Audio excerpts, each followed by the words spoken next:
अटल जी जन्म शतमानोत्सव अटल जी स्मरण संचिके लोकार्पणे कार्यक्रम ವೇದಿಕೆ ಮೇಲೆ ಆಸೀನರಾಗಿರ್ತಕ್ಕಂಥ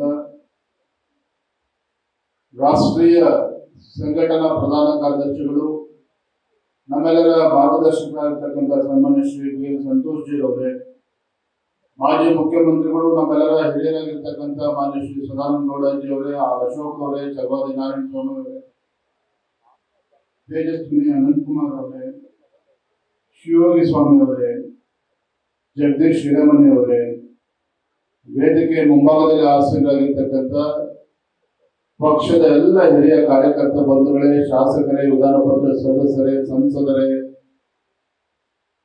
ಶ್ರದ್ಧೆಯ ತಾಯಂದಿರೇ, ಪತ್ರಿಕಾ ಹಾಗೂ ಮಾಧ್ಯಮದ ಸ್ನೇಹಿತರೆ, अंधेरे में एक चिंगारी अटल बिहारी ದೇಶದ ಒಬ್ಬ ಉತ್ತಮ ಕವಿ, ಬರಹಗಾರ, ಒಬ್ಬ ಮುತ್ಸದ್ದಿ ಹಾಗೂ ಸರ್ವೋದಯ ರಾಜಕಾರಣಿ, ಮಾಜಿ ಪ್ರಧಾನಮಂತ್ರಿಗಳು ಸನ್ಮಾನ್ಯ ಅಟಲ್ ಬಿಹಾರಿ ವಾಜಪೇಯಿ ಅವರ ಜನ್ಮ ಶತಮಾನೋತ್ಸವ ಸಂದರ್ಭದಲ್ಲಿ ನಾವೆಲ್ಲರೂ ಕೂಡ ಸೇರಿದ್ದೇವೆ. ಬಂಧುಗಳೇ, ಅಟಲ್ ಬಿಹಾರಿ ವಾಜಪೇಯಿ ಮತ್ತು ಕರ್ನಾಟಕದ ನಡುವೆ ಒಂದು ಅವಿನಾಭಾವ ಸಂಬಂಧ ಇದೆ. ಅಟಲ್ ಬಿಹಾರಿ ವಾಜಪೇಯಿ ಹಾಗೂ ಸನ್ಮಾನ್ಯ ಬಿ ಎಸ್ ಯಡಿಯೂರಪ್ಪನವರ ನಡುವೆ ಒಂದು ಅವಿನಾಭಾವ ಸಂಬಂಧ ಇತ್ತು. ಅಟಲ್ ಬಿಹಾರಿ ವಾಜಪೇಯಿ ಹಾಗೂ ಸನ್ಮಾನ್ಯ ಅನಂತಕುಮಾರ್ ಮಧ್ಯೆ ಒಂದು ಅವಿನಾಭಾವ ಸಂಬಂಧ ಇತ್ತು. ಅಟಲ್ ಬಿಹಾರಿ ವಾಜಪೇಯಿ ಹಾಗೂ ಪಕ್ಷದ ಕಾರ್ಯಕರ್ತರೊಂದಿಗೆ ಒಂದು ಅವಿನಾಭಾವ ಸಂಬಂಧ ಇರ್ತಕ್ಕಂಥದ್ದು ನಾವೆಲ್ಲರೂ ಕೂಡ ನೋಡಿದ್ದೇವೆ, ಕೇಳಿದ್ದೇವೆ. ಇವತ್ತು ಅಟಲ್ ಬಿಹಾರಿ ವಾಜಪೇಯಿ ಅಂತ ಕೇಳಿದ್ರೆ ನಮ್ಮೊಂದು ಪ್ರೇರಣೆ, ಅಟಲ್ ಜಿ ಅಂತ ಕೇಳಿದ ತಕ್ಷಣ ಒಂದು ಪ್ರೇರಣೆ ಆಗ್ತದೆ. ನನಗೆ ಇನ್ನೂ ಕೂಡ ನೆನಪಿದೆ,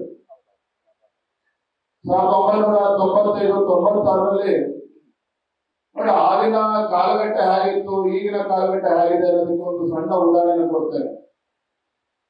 ಹಿಂದೆ ಅಟಲ್ ಬಿಹಾರಿ ವಾಜಪೇಯಿ ಅವರು ಕರ್ನಾಟಕಕ್ಕೆ ಬರ್ತಾರೆ, ಬೆಂಗಳೂರಿಗೆ ಬರ್ತಾರೆ, ಅಥವಾ ಶಿವಮೊಗ್ಗಕ್ಕೆ ಬರ್ತಾರೆ, ಅಥವಾ ಯಾವುದೇ ಜಿಲ್ಲೆಗೆ ಬರ್ತಾರೆ ಅಂತ ಹೇಳಿದ್ರೆ ನಮ್ಮ ಕಾರ್ಯಕರ್ತರು ಸ್ವಯಂ ಪ್ರೇರಿತವಾಗಿ ಭಾಜಪದ ಧ್ವಜವನ್ನ, ಆ ಕಂಬವನ್ನೇ ಕಟ್ಟತಕ್ಕಂಥ ಕೆಲಸವನ್ನ ಮಾಡ್ತಾ ಇದ್ರು.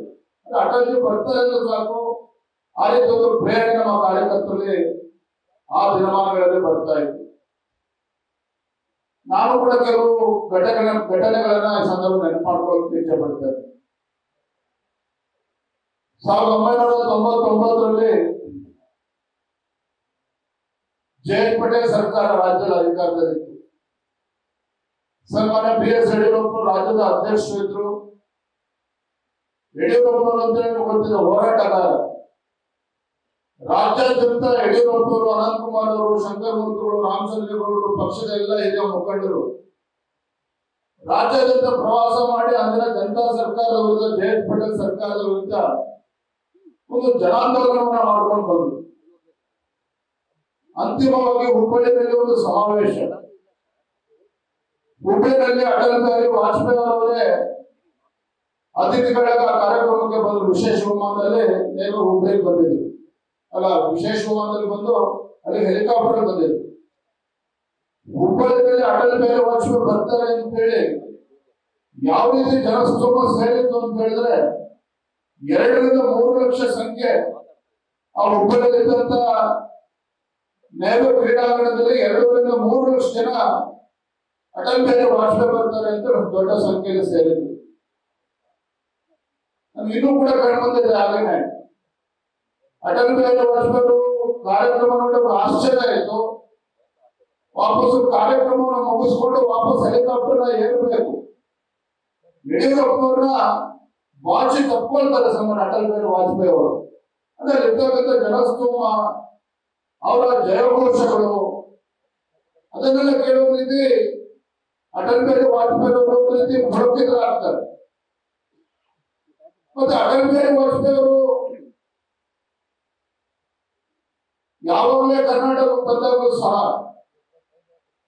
ಏನೇ ಭಾಷೆ ಸಮಸ್ಯೆ ಇದ್ರೂ ಸಹ ಪಕ್ಷದ ಮುಖಂಡರಲ್ಲಿ ಮತ್ತೆ ಕಾರ್ಯಕರ್ತರ ಜೊತೆ ಅಷ್ಟೇ ಆತ್ಮೀಯತೆಯಿಂದ ಎಷ್ಟು ಆತ್ಮೀಯತೆಯಿಂದ ಮಾತನಾಡ್ತಾ ಇದ್ರು ಅಂತ ಹೇಳಿದ್ರೆ ಇಲ್ಲಿ ಕೂತಿರ್ತಕ್ಕಂಥ ಅನೇಕ ಹಿರಿಯರು ಕೂತಿದ್ದಾರೆ. ಭಾಷೆಯ ಸಮಸ್ಯೆ ಇದ್ರೂ ಸಹ ಆ ವ್ಯತ್ಯಾಸನೇ ಗೊತ್ತಾಗ್ತಾ ಇರಲಿಲ್ಲ. ಅಷ್ಟೊಂದು ಆತ್ಮೀಯತೆಯಿಂದ ಕಾರ್ಯಕರ್ತರು ಅಟಲ್ ಬಿಹಾರಿ ವಾಜಪೇಯಿ ಅವರು ಮಾತನಾಡಿಸ್ತಾ ಇದ್ರು. ಆ ದಿನಗಳು ನೆನ್ಪಾಡ್ಕೊಳ್ತಾ ಹೋದ್ರೆ ಹುಬ್ಬಳ್ಳಿಯಲ್ಲಿ ಸಮಾವೇಶ ಆಯಿತು. ಇದೇನು ಚುನಾವಣೆ ಘೋಷಣೆ ಆಗ್ತಕ್ಕಂಥ ಸಂದರ್ಭ. ರಾಜ್ಯದಲ್ಲಿ 1999 ರಾಜ್ಯದಲ್ಲಿ ಬಿಜೆಪಿ ಅಧಿಕಾರಕ್ಕೆ ಬಂದೇ ಬಿಟ್ಟು ಅಂತಕ್ಕಂಥ ವಾತಾವರಣ ನಿರ್ಮಾಣ ಆಗಿತ್ತು. ಯಾಕಂದ್ರೆ ಅಂದಿನ ಸರ್ಕಾರದ ವಿರುದ್ಧ ಜನಾಕ್ರೋಶ ಆಗಿತ್ತು. ಇವತ್ತು ಹೇಗೆ ಕಾಂಗ್ರೆಸ್ ಸರ್ಕಾರದ ವಿರುದ್ಧ ಜನಾಕ್ರೋಶ ಇತ್ತು, ಅವತ್ತು ಕೂಡ ಅಂದಿನ ಸರ್ಕಾರದ ವಿರುದ್ಧ ಜನಾಕ್ರೋಶ ಇತ್ತು. ಅಚಾನಕ್ ಯಡಿಯೂರಪ್ಪರಿಗೆ ದೂರವಾಣಿ ಕರೆ ಬರ್ತದೆ, ಬೆಂಗಳೂರಿಗೆ ಬರಬೇಕು, ದೆಹಲಿಗೆ ಬರಬೇಕು ಅಂತೇಳಿ. ಇನ್ನೇನು ಪಾರ್ಲಿಮೆಂಟರಿ ಬೋರ್ಡ್ ಮೀಟಿಂಗ್ ಫಿಕ್ಸ್ ಆಗಿರ್ತದೆ. ಯಡಿಯೂರಪ್ಪನವರೇ ದೆಹಲಿಗೆ ಹೋಗ್ತಾರೆ. ಆಶ್ಚರ್ಯ ಆಗ್ತದೆ, ಯಾಕೆ ಕರೆಸಿದ್ದಾರೆ ಅಂತೇಳಿ. ಯಡಿಯೂರಪ್ಪ ದೆಹಲಿಗೆ ಹೋದಂತ ಸಂದರ್ಭದಲ್ಲಿ ಪಾರ್ಲಿಮೆಂಟರಿ ಬೋರ್ಡ್ ಮೀಟಿಂಗ್ ಶುರುವಾಗುವ ಮುಂಚಿತವಾಗಿ ಅಟಲ್ಜಿ ಯಡಿಯೂರಪ್ಪನವರು ಕರೆದು ಹೇಳ್ತಾರೆ, ಯಡಿಯೂರಪ್ಪರೇ ತಾವು ಜನತಾ ಪರಿವಾರದೊಂದಿಗೆ 1999 ಅಂದ್ರ ಜನತಾ ಪರಿವಾರದ ಜೊತೆ ನಾವು ಹೊಂದಾಣಿಕೆ ಮಾಡ್ಕೋಬೇಕು, ಒಟ್ಟಿಗೆ ಚುನಾವಣೆ ಎದುರಿಸಬೇಕು ಅಂತ ಹೇಳಿದಾಗ ಯಡಿಯೂರಪ್ಪರಿಗೆ ಗಾಬರಿ ಆಗ್ತದೆ. ಏನ್ ಹೇಳ್ತಾ ಇದ್ದೀರಿ? ಕಳೆದ 2-3 ತಿಂಗಳಿಂದ ಸತತವಾಗಿ ಈ ಸರ್ಕಾರದ ವಿರುದ್ಧ ಹೋರಾಟ ಮಾಡಿದ್ದೇವೆ, ಜನಾಂದೋಲನ ಮಾಡಿದ್ದೇವೆ. ಈಗ ಅವ್ರ ಜೊತೆಗೆ ಹೊಂದಾಣಿಕೆ ಅಂತ ಹೇಳಿದ್ರೆ ನಮ್ಮ ಕಾರ್ಯಕರ್ತರು ಹೋಗ್ತಾರ, ಮತದಾರರು ಹೋಗ್ತಾರ ಅಂತ ಹೇಳಿ ಯಡಿಯೂರಪ್ಪ ಪ್ರಶ್ನೆ ಮಾಡಿದ್ರು. ಆ ಘಟನೆ ಮಾತನ್ನ ಹೇಳ್ತಾರೆ ಯಡಿಯೂರಪ್ಪನವ್ರಿಗೆ, ಯಡಿಯೂರಪ್ಪನವರೇ ಇವತ್ತು ನಾಳೆ ನಡೀತಕ್ಕಂಥ ಮುಂದೆ ಬರ್ತಕ್ಕಂಥ ಲೋಕಸಭಾ ಚುನಾವಣೆ, ನಾವು ಕೇಂದ್ರದಲ್ಲಿ ಭಾರತೀಯ ಜನತಾ ಪಾರ್ಟಿ ಮತ್ತೆ ಅಧಿಕಾರಕ್ಕೆ ಬರಬೇಕು, ಅಭಿವೃದ್ಧಿ ಕೆಲಸ ಕಾರ್ಯಗಳನ್ನು ಮುನ್ನಡೆಸಿಕೊಂಡು ಹೋಗಬೇಕಾಗ್ತದೆ. ನೀವು ರಾಜ್ಯದಲ್ಲಿ ಅಧಿಕಾರಕ್ಕೆ ಬರಬೇಕಂತ ಹೆಚ್ಚಾಗಿ ದೇಶದಲ್ಲಿ ಭಾರತೀಯ ಜನತಾ ಪಾರ್ಟಿ ಅಧಿಕಾರಕ್ಕೆ ಬರಬೇಕು. ನೋಡಿ, ಅದನ್ನು ಮೀರಿ ನಿಮಗೆ ಆ ಸಾಧ್ಯನೇ ಇಲ್ಲ ಅಂತ ಹೇಳಿದ್ರೆ ನೀವು ರಾಜ್ಯದ ಅಧ್ಯಕ್ಷತೆಯಲ್ಲಿ ನಿರ್ಧಾರ ತೆಗೆದುಕೊಳ್ಬಹುದು, ನೀವು ನಿಮ್ಗೇನ್ ಸಲ್ಲಿಸಿದ ತೀರ್ಮಾನ ಮಾಡಬಹುದು ಅನ್ನೋ ಮಾತನ್ನ ಅವತ್ತು ಅಟಲ್ಜಿ ಅವರು ಹೇಳಿದ್ರು. ಈ ಗೊತ್ತಿದೆ, ಅಟಲ್ಜಿ ಅವರ ಬಾಯಲ್ಲಿ ಯಡಿಯೂರಪ್ಪನ ರಾಜ್ಯದ ಅಧ್ಯಕ್ಷರಿದ್ದೀರಿ, ಸ್ವತಂತ್ರರು ಏನ್ ಬೇಕಾದ್ರೂ ತೀರ್ಮಾನ ಮಾಡಬಹುದು ಅಂತ ಹೇಳಿದಾಗ ಯಡಿಯೂರಪ್ಪನವರ ಕಣ್ಣೀರು ಶುರುವಾಗ್ತದೆ. ಏನ್ ಅಟಲ್ಜಿ ಈ ಮಾತು ಹೇಳ್ತಾ ಇದ್ದೀರಿ? ನೀವತ್ತು ಏನ್ ಹೇಳ್ತಿರೋದ ನಿಮ್ಮ ಆದೇಶನ ಪರಿಪಾಲನೆ ಮಾಡ್ತಕ್ಕಂಥ ನಾನೊಬ್ಬ ಪಕ್ಷದ ಕಾರ್ಯಕರ್ತ. ನೀವೇನು ಆದೇಶ ಮಾಡ್ತಾರೆ ಅದನ್ನು ಪರಿಪಾಲನೆ ಮಾಡ್ತೇನೆ. ನಿಮ್ಮ ಅಪೇಕ್ಷೆ ತಕ್ಕಂತೆ ನಾವು ಕೂಡ ನಿಮ್ಮ ಆದೇಶ ತಕ್ಕಂತೆ ನಾವು ಜೊತೆ ಹೊಂದಾಣಿಕೆ ಮಾಡ್ಕೊಳ್ತೇವೆ ಅಂತ ಹೇಳಿ ದೆಹಲಿಯಿಂದ ಸೀದಾ ಬೆಂಗಳೂರಿಗೆ ಬಂದು ಫಸ್ಟ್ ರಾಮಕೃಷ್ಣ ಹೆಗಡೆ ಮನೆಗೆ ಹೋಗ್ತಾರೆ. ರಾಮಕೃಷ್ಣ ಹೆಗಡೆ ಅವರ ಮನೆಗೆ ಹೋಗಿ ಅವತ್ತು ಹೊಂದಾಣಿಕೆ ತೀರ್ಮಾನ ಆಗ್ತದೆ. ಅಂದ್ರೆ ಯಾಕೆ ಈ ಮಾತನ್ನು ಉಲ್ಲೇಖ ಮಾಡ್ತಾ ಇದ್ದೇನೆ ಅಂತ ಹೇಳಿದ್ರೆ, ಅಟಲ್ಜಿ ಅವರು ಮಾತು ಹೇಳಿದ್ರೆ ಸಾಕು, ಕರ್ನಾಟಕ ಅಷ್ಟೇ ಅಲ್ಲ ಇಡೀ ದೇಶದಲ್ಲಿ ಇವತ್ತು ಅಟಲ್ಜಿ ಅಡ್ವಾಣಿಜಿ ಅವರು ಹೇಳಿದ್ರು ಅಂತ ಹೇಳಿದ್ರೆ ಅದೇ ಅಂತಿಮವಾಗಿರ್ತಕ್ಕಂಥದ್ದು. ಈ ರೀತಿ ಒಂದು ದೇಶದಲ್ಲಿ ಇವತ್ತು ಭಾರತೀಯ ಜನತಾ ಪಾರ್ಟಿ ಸಂಘಟನೆ ಬಲಪಡಿಸತಕ್ಕಂಥ ನಿಟ್ಟಿನಲ್ಲಿ ಡಾಕ್ಟರ್ ಶ್ಯಾಮಾ ಪ್ರಸಾದ್ ಮುಖರ್ಜಿ ಅವರ ಗರಡಿಯಲ್ಲಿ ಬೆಳೆದಂತ ಅಟಲ್ ಬಿಹಾರಿ ವಾಜಪೇಯಿ ಅವರು ಒಂದು ದೂರದೃಷ್ಟಿತ್ವ ಹಿಡ್ಕೊಂಡು ಪಕ್ಷವನ್ನ ಹೇಗೆ ಸಂಘಟನೆ ಮಾಡಬೇಕು, ಪಕ್ಷವನ್ನ ಹೇಗೆ ಬಲಪಡಿಸಬೇಕು, ನಾವ್ಯಾರು ಕೂಡ ಊಹಿಸ್ಕೊಳ್ಳೋಕ್ಕೂ ಕೂಡ ಸಾಧ್ಯ ಇಲ್ಲ. ಅಟಲ್ ಬಿಹಾರಿ ವಾಜಪೇಯಿ ಅವರ ಮತ್ತೊಂದು ಸಾಧನೆ ಏನಪ್ಪಾ ಅಂತ ಹೇಳಿದ್ರೆ, ಸ್ವಾತಂತ್ರ್ಯ ಬಂದ ನಂತರದಲ್ಲಿ ಒಂದು ಕಾಂಗ್ರೆಸ್ಸೇತರ ಪಕ್ಷಕ್ಕೆ, ಒಂದು ಕಾಂಗ್ರೆಸ್ಸೇತರ ಪಕ್ಷ ಭಾರತೀಯ ಜನತಾ ಪಾರ್ಟಿ 28 ಪಕ್ಷಗಳನ್ನ ಜೊತೆಗೂಡಿಸಿಕೊಂಡು 5 ವರ್ಷಗಳ ಕಾಲ ಒಂದು ಸುಭದ್ರ ಸರ್ಕಾರವನ್ನು ನೀಡಿರ್ತಕ್ಕಂಥ ಕೀರ್ತಿನೂ ಕೂಡ ಅಂದಿನ ಪ್ರಧಾನಮಂತ್ರಿ ಅಟಲ್ ಬಿಹಾರಿ ವಾಜಪೇಯಿ ಅವರಿಗೆ ಸಂದರ್ಭದಲ್ಲಿ ನೆನಪಾಡ್ಕೊಳ್ತೇನೆ. ಬಂಧುಗಳೇ, ಯಡಿಯೂರಪ್ಪನವರ ಬಗ್ಗೆ ಎಷ್ಟು ಪ್ರೀತಿ ಇತ್ತು ಅಟಲ್ ಬಿಹಾರಿ ವಾಜಪೇಯಿ ಅವರಿಗೆ ಅಂತ ಹೇಳಿದ್ರೆ ನಮಗೆಲ್ಲ ನೆನಪಿದೆ.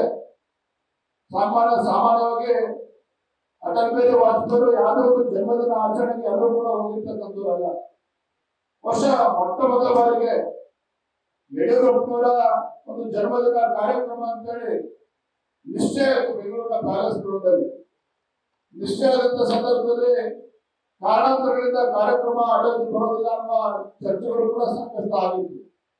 ಆದ್ರೆ ಅಟಲ್ಜಿಯವರು ಇಲ್ಲ, ಯಡಿಯೂರಪ್ಪನವರ ಕಾರ್ಯಕ್ರಮ ಯಾವುದೇ ಕಾರಣಕ್ಕೂ ತಪ್ಪಿಸೋದಿಲ್ಲ ಅಂತ ಹೇಳಿ ಏನೇ ಒತ್ತಡ ಇದ್ರು ಸಹ ಅಟಲ್ಜಿಯವರು ಬಂದು ಬೆಂಗಳೂರಿನಲ್ಲಿ ಯಡಿಯೂರಪ್ಪನವರ 1 ವರ್ಷ ಜನ್ಮದಿನ ಕಾರ್ಯಕ್ರಮದಲ್ಲೂ ಕೂಡ ಬಂದೋಗಿರ್ತಕ್ಕಂಥದ್ದು ಕೂಡ ನಾನು ಈ ಸಂದರ್ಭ ನೆನಪು ಮಾಡ್ಕೊಳ್ಳೋಕೆ ಇಚ್ಛೆ ಪಡ್ತೇನೆ.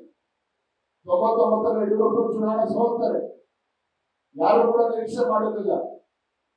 ಕೇಂದ್ರದಲ್ಲಿ ರಾಜ್ಯದಲ್ಲಿ ಅಧಿಕಾರಕ್ಕೆ ಬರುತ್ತೆ ಅನ್ನುವ ವಾತಾವರಣ ಇದ್ರೂ ಸಹ ಯಡಿಯೂರಪ್ಪ 99 ಮೊದಲ ಬಾರಿ ವಿಧಾನಸಭಾ ಚುನಾವಣೆಯಲ್ಲಿ ಸೋಲು ಕಾಣ್ತಾರೆ. ಸೋತು ಮನೆಯಲ್ಲಿದ್ದಂತ ಸಂದರ್ಭದಲ್ಲಿ ಅಟಲ್ಜಿ ಅವರು ಅಂದ್ರೆ ಅವತ್ತು ಪ್ರಮೋದ್ ಮಹಾಜನ್ ಅವರು ಹೇಳಿ, ಇಲ್ಲ ಕರ್ನಾಟಕದ ರಾಜಕೀಯ ದೃಷ್ಟಿಯಿಂದ ಯಾವುದೇ ಕಾರಣ ಕರ್ನಾಟಕದ ಪಕ್ಷದ ಬೆಳವಣಿಗೆ ದೃಷ್ಟಿಯಿಂದ ಯಾವುದೇ ಕಾರಣಕ್ಕೂ ಯಡಿಯೂರಪ್ಪ ಮನೆ ಕುತ್ಕೋಬಾರ್ದು, ಅವರು ಸಂಸತ್ತಿಗೆ ಬರಬೇಕು, ರಾಜ್ಯಸಭೆ MP ಬರಬೇಕು, ಕೇಂದ್ರದಲ್ಲಿ ಸಚಿವರಾಗಬೇಕು, ಪ್ರಮೋದ್ ಮಹಾಜನ್ಗೆ ನೀವು ಒಪ್ಪಿಸ್ಬೇಕು ಯಡಿಯೂರಪ್ಪ ಅನ್ನೋ ಮಾತನ್ನು ಕೂಡ ಅವ್ರು ಹೇಳಿರ್ತಕ್ಕಂಥದ್ದು ಕೂಡ ಸಂದರ್ಭ ಸ್ಮರಣೆ ಮಾಡ್ತಾರೆ. ಯಾಕೆ ಇದನ್ನ ನೆನ್ಪು ಮಾಡ್ಕೊಳ್ತಾನೆ ಅಂತಂದ್ರೆ, ಅಟಲ್ಜಿ ಅವರು ಯಾವುದೇ ಎಷ್ಟೇ ಉನ್ನತ ಹುದ್ದೆಗೆ ಹೋದ್ರು ಸಹ ಯಡಿಯೂರಪ್ಪನವ್ರನ್ನ ಒಳಗೊಂಡಂತೆ ರಾಜ್ಯದ ಮತ್ತು ದೇಶದ ಯಾವುದೇ ಒಬ್ಬ ಪಕ್ಷದ ಕಾರ್ಯಕರ್ತರ ಬಗ್ಗೆ ಅಷ್ಟೇ ಒಂದು ಪ್ರೀತಿಯನ್ನ ಇಟ್ಕೊಂಡಿರ್ತಕ್ಕಂಥವ್ರು, ಅಷ್ಟೊಂದು ವಿಶ್ವಾಸನ ಇಟ್ಕೊಂಡಿರ್ತಕ್ಕಂಥವ್ರು. ಹಾಗಾಗಿ ಇವತ್ತು ನಾನು ಒಂದೇ ಮಾತನ್ನು ಹೇಳ್ಬೇಕು ಅಂತ ಹೇಳಿದ್ರೆ, ಇವತ್ತು ಭಾರತೀಯ ಜನತಾ ಪಾರ್ಟಿ ಕರ್ನಾಟಕ ರಾಜ್ಯದಲ್ಲಿ ಗೊತ್ತಿದೆ, ಇವತ್ತು ಯಾವ ಹಿರಿಯರಾಗಿರ್ತಕ್ಕಂಥ ರೈತ ನಾಯಕರಾಗಿರ್ತಕ್ಕಂಥ ಯಡಿಯೂರಪ್ಪನವರು, ಅನಂತಕುಮಾರ್ ಅವರು, ಮಾನ್ಯ ಶಂಕರಮೂರ್ತಿ ಅವರು, BS ಆಚಾರ್ಯ, MR ತಂಗ, ಇಂಥ ಅನೇಕ ಹಿರಿಯರನ್ನು ನೆನಪು ಮಾಡ್ಕೋಬೇಕಾಗ್ತದೆ. ಇವತ್ತು ಭಾರತೀಯ ಜನತಾ ಪಾರ್ಟಿ ಒಂದು ಸಂದರ್ಭದಲ್ಲಿ ದಕ್ಷಿಣ ಭಾರತದ ಹೆಬ್ಬಾಗಿಲು ಅಂತ ಹೇಳಿದ್ರೆ ಕರ್ನಾಟಕ ಅಂತೇಳಿ ಆ ರೀತಿ ಒಂದು ಸದೃಢವಾಗಿ ಪಕ್ಷವನ್ನು ಕಟ್ಟೋದಕ್ಕೆ ಎಲ್ಲ ನಮ್ಮ ಪಕ್ಷದ ಹಿರಿಯರಿಗೆ ರಾಜ್ಯದಲ್ಲಿ ಸಾಧ್ಯ ಆಗಿದೆ ಅಂತ ಹೇಳಿದ್ರೆ ಅದಕ್ಕೆ ಪ್ರೇರಣೆ ಸನ್ಮಾನ್ಯ ಅಟಲ್ ಬಿಹಾರಿ ವಾಜಪೇಯಿ ಅವರು, ರಾಮಕೃಷ್ಣ ಅಡ್ವಾಣಿ ಅವರು ಅನ್ನೋದನ್ನ ನಾನು ಈ ಸಂದರ್ಭದಲ್ಲಿ ನೆನಪು ಮಾಡ್ಕೊಳ್ಳೋಕೆ ಇಷ್ಟಪಡ್ತೇನೆ. ಆತ್ಮೀಯ ಕಾರ್ಯಕರ್ತ ಬಂದರೆ ಇವತ್ತು ಕರ್ನಾಟಕ ರಾಜ್ಯದಲ್ಲಿ ಹೆಚ್ಚು ಮಾತಾಡೋದಕ್ಕೆ ಹೋಗುದಿಲ್ಲ, ಮಾನ್ಯ ಸಂತೋಷ್ ಅವರ ಮಾತನ್ನ ಕೇಳಬೇಕು ಅಂತ ಎಲ್ಲರೂ ಕೂಡ ಕಾಯ್ತಾ ಇದ್ದೀವಿ. ಇವತ್ತು ಕರ್ನಾಟಕ ರಾಜ್ಯದಲ್ಲಿ ಯಾವ ಪರಿಸ್ಥಿತಿ ಇವತ್ತು ರಾಜ್ಯದ ಜನ ಎದುರಿಸ್ತಿದ್ದಾರೆ ಅಂತ ಎಲ್ಲರೂ ಕೂಡ ನೋಡ್ತಾ ಇದ್ದೀವಿ. ರಾಜ್ಯದಲ್ಲಿ ರೈತರು, ಬಡವರು, ಹಿಂದುಳಿದ ವರ್ಗಗಳು, ಶೋಷಿತ ಸಮುದಾಯಗಳಿತ್ತು ಈ ಸರ್ಕಾರಕ್ಕೆ, ರಾಜ್ಯ ಸರ್ಕಾರಕ್ಕೆ ಇವತ್ತು ಇಡೀ ಶಾಪವನ್ನು ಹಾಕ್ತಾ ಇದ್ದಾರೆ. ಇವತ್ತು ಆಡಳಿತ ಪಕ್ಷಕ್ಕೆ ಎಷ್ಟು ಜವಾಬ್ದಾರಿ ಇತ್ತು, ವಿರೋಧ ಪಕ್ಷಕ್ಕೆ ಇನ್ನೂ ಹೆಚ್ಚು ಜವಾಬ್ದಾರಿ ನಮ್ಗೆ ಇರ್ತಕ್ಕಂಥದ್ದು. ಹಾಗಾಗಿ ವಿರೋಧ ಪಕ್ಷದಲ್ಲಿರ್ತಕ್ಕಂಥ ನಾವು ಭಾರತೀಯ ಜನತಾ ಪಾರ್ಟಿ ಇವತ್ತು ರಾಜ್ಯದಲ್ಲಿ ಮತ್ತೊಮ್ಮೆ ಭಾರತೀಯ ಜನತಾ ಪಾರ್ಟಿ ಇವತ್ತು ಪುನರ್ ಪ್ರತಿಷ್ಠಾಪನೆ ಆಗ್ಬೇಕು ಅಂತ ಹೇಳಿದ್ರೆ ಕರ್ನಾಟಕ ರಾಜ್ಯದಲ್ಲಿ ಭಾರತೀಯ ಜನತಾ ಪಾರ್ಟಿ ತನ್ನ ಸ್ವಂತ ಶಕ್ತಿಯ ಮೇಲೆ ಇವತ್ತು ರಾಜ್ಯದಲ್ಲಿ ಅಧಿಕಾರಕ್ಕೆ ಬರಬೇಕು ಅಂತ ಹೇಳಿದ್ರೆ ವೇದಿಕೆ ಇರ್ತಕ್ಕಂಥ ನಮ್ಮ ಪಕ್ಷದ ಎಲ್ಲ ಹಿರಿಯ ಮುಖಂಡರು, ನನ್ನನ್ನು ಒಳಗೊಂಡಂತೆ ವೇದಿಕೆ ಮುಂಭಾಗದಲ್ಲಿರ್ತಕ್ಕಂಥ ನಮ್ಮೆಲ್ಲ ಶಾಸಕರು, ಪಕ್ಷದ ಹಿರಿಯರು, ಯಾಕೆ ಅಟಲ್ಜಿ ಅವರು ನಮ್ಮ ಕಾರ್ಯಕರ್ತರಿಗೆ ಗೌರವ ಕೊಡ್ತಕ್ಕಂಥ ಕೆಲಸ ಮಾಡ್ತಾ ಇದ್ರು, ನಾವು ನೀವು ಎಲ್ಲರೂ ಸೇರಿ ಮತ್ತೊಮ್ಮೆ ಕಾರ್ಯಕರ್ತರನ್ನ ಗೌರವದಿಂದ ನಡೆಸ್ಕೊಳ್ತಕ್ಕಂಥ ಕೆಲಸ ಮಾಡಿದ್ದೇ ಅದರಲ್ಲಿ ನಿಶ್ಚಿತವಾಗಿ ಮುಂದಿನ ದಿನಗಳಲ್ಲಿ ಭಾರತೀಯ ಜನತಾ ಪಾರ್ಟಿ ರಾಜ್ಯದ ಅಧಿಕಾರಕ್ಕೆ ಬರ್ತದೆ. ಯಾರು ಕೂಡ ಮಾತನ್ನ ಹೇಳ್ತಾ ಇದ್ದಾರೆ, ರಾಜ್ಯದಲ್ಲಿ ಭಾರತೀಯ ಜನತಾ ಪಾರ್ಟಿ ಅಧಿಕಾರಕ್ಕೆ ತರ್ತಕ್ಕಂಥದ್ದು ಕಷ್ಟದ ಕೆಲಸ ಅಲ್ಲ. ರಾಜ್ಯದಲ್ಲಿ ಭಾರತೀಯ ಜನತಾ ಪಾರ್ಟಿ ಅಧಿಕಾರಕ್ಕೆ ಬರಬೇಕು ಅಂತ ಹೇಳಿದ್ರೆ ಇವತ್ತು ಅಟಲ್ ಬಿಹಾರಿ ವಾಜಪೇಯಿ ಅವರು, ರಾಮಕೃಷ್ಣ ಅಡ್ವಾಣಿ ಅವರು, ಮುರಳಿ ಮನೋಹರ್ ಜೋಶಿ ಅವರು, ಇವತ್ತು ನಮ್ಮ ದೇಶ ಹೆಮ್ಮೆಯ ಪ್ರಧಾನಮಂತ್ರಿ ನರೇಂದ್ರ ಮೋದಿ ಇದ್ದರು, ಅವರು ಹಾಕಿಕೊಟ್ಟಂತ ಮಾರ್ಗದಲ್ಲಿ ನಾವು ಸಾಗಿದ್ದೇ ಆದ್ರೆ ನಾವು ರಾಜ್ಯದಲ್ಲಿ ಮತ್ತೊಮ್ಮೆ ಅಧಿಕಾರಕ್ಕೆ ಬರಬೇಕು ಅಂತ ಹೇಳಿದ್ರೆ ಮತದಾರರಿಗೆ ಭಾರತೀಯ ಜನತಾ ಪಾರ್ಟಿಯ ಬಗ್ಗೆ ವಿಶ್ವಾಸ ಬರುವ ಮುಂಚಿತವಾಗಿ ಮತದಾರರಿಗೆ ನಮ್ಮ ಪಕ್ಷದ ಮುಖಂಡರ ಬಗ್ಗೆ ವಿಶ್ವಾಸ ಬರೋದಕ್ಕಿಂತ ಮುಂಚಿತವಾಗಿ ನಮ್ಮ ಕಾರ್ಯಕರ್ತರಿಗೆ ಒಂದು ನಮ್ಮ ಬಗ್ಗೆ ವಿಶ್ವಾಸ ಬರಬೇಕು. ಆ ರೀತಿ ನಮ್ಮ ಕಾರ್ಯಕರ್ತರಿಗೆ ವಿಶ್ವಾಸ ಬರ್ತಕ್ಕಂಥ ನಿಟ್ಟಿನಲ್ಲಿ ನಾವು ನೀವು ಎಲ್ಲರೂ ಸೇರಿ ಒಟ್ಟಾಗಿ ಒಂದಾಗಿ ದುಡಿಯೋಣ, ಪಕ್ಷವನ್ನ ಬಲಪಡಿಸ್ತಕ್ಕಂಥ ಕೆಲಸವನ್ನ ಮಾಡೋಣ. ಅಟಲ್ಜಿ ಅವರು, ಲಾಲ್ಕೃಷ್ಣ ಅಡ್ವಾಣಿ ಅವರು, ಮುರಳಿ ಮನೋಹರ್ ಜೋಶಿ ಅವರು, ಇವತ್ತು ನರೇಂದ್ರ ಮೋದಿ ಅಂತಕ್ಕಂಥ ಪುಣ್ಯಾತ್ಮ ದೇಶವನ್ನ ಮುನ್ನಡೆಸ್ತಕ್ಕಂಥ ಸಂದರ್ಭದಲ್ಲಿ ಇಂಥ ಪಕ್ಷದಲ್ಲಿ ನಾವು ಕಾರ್ಯಕರ್ತರು ಇವತ್ತು ದುಡಿತಾ ಇದ್ದೇವೆ ಅಂತಕ್ಕಂಥದ್ದೇ ನಾವೆಲ್ಲರೂ ಕೂಡ ಹೆಮ್ಮೆ ಪಡ್ತಕ್ಕಂಥ ವಿಚಾರ ಅನ್ನೋದನ್ನ ಈ ಸಂದರ್ಭ ನೆನಪು ಮಾಡಿಕೊಳ್ತಾ ತುಂಬಾ ಸಂತೋಷ ಆಗಿದ್ದ ಸಂದರ್ಭದಲ್ಲಿ ಎಲ್ಲ ಪಕ್ಷದಿಂದ ಅನೇಕ ಗಣ್ಯರು ಕಾರ್ಯಕ್ರಮದಲ್ಲಿ ಬಂದಿದ್ರಿ. ಮಾನ್ಯ ಸಂತೋಷ್ ಅವರ ಮಾತುಗಳನ್ನ ಕೇಳಬೇಕು ಅಂತ ಎಲ್ಲರೂ ಕೂಡ ಕಾಯ್ಕೊಂಡು ಕೂತಿದ್ದೇವೆ. ಅವರ ಮಾತುಗಳನ್ನು ಕೂಡ ಆಲಿಸೋಣ ಅನ್ನೋ ಮಾತಾಡಿದ ಸಂದರ್ಭ ಹೇಳ್ತಾ ಮತ್ತೊಮ್ಮೆ ವೇದಿಕೆಯಲ್ಲಿರ್ತಕ್ಕಂಥ ಮಾನ್ಯ ಸಂತೋಷ್ ಅವರ ಎಲ್ಲ ಹಿರಿಯರಿಗೆ, ವೇದಿಕೆ ಮುಂಭಾಗದಲ್ಲಿರ್ತಕ್ಕಂಥ ಎಲ್ಲ ಹಿರಿಯರಿಗೆ ವಂದಿಸಿ ನನ್ನ ಮಾತನ್ನು ಮುಗಿಸ್ತೇನೆ. ವಂದನೆಗಳು.